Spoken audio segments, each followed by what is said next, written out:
How far does China have to go? How much more repression? How big a trade deficit and loss of jobs for the American worker?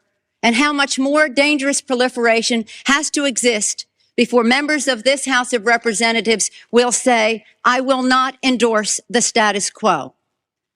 As I mentioned, it's about jobs, proliferation, and human rights. And there are those who say we shouldn't link human rights and trade and proliferation and trade. I disagree.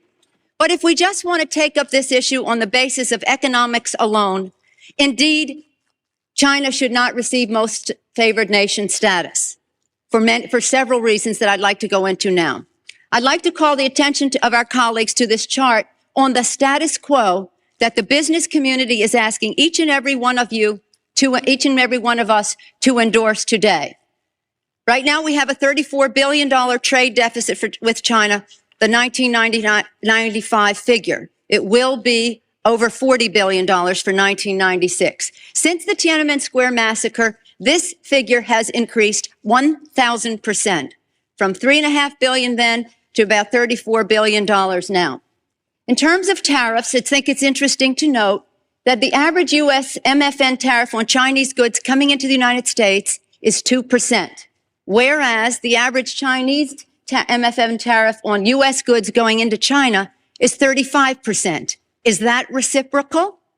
On exports, China only allows certain industries into China, of U.S. Industries into China, and therefore only 2% of U.S. exports are allowed into China.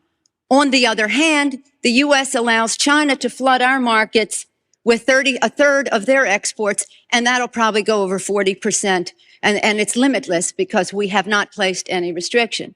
In terms of jobs, this is the biggest and cruelest hoax of all. Not only do we not have market access, not only do they have prohibitive tariffs, not only are our exports not let in very specifically, but China benefits with at least 10 million jobs from U.S.-China trade. The president, in his statement, requesting this special waiver, said that China trade supports 170,000 jobs in the United States, 170,000 jobs, whereas our imports from China support 10 million jobs at least. Fact is that U.S.-China trade is a job loser. And one of the reasons that it is because well, first let me just make another point, and that is that our colleagues on the other side of this issue will say that trade with China, exports to China have increased 3 times in the last 10 years. They have. But they fail to mention that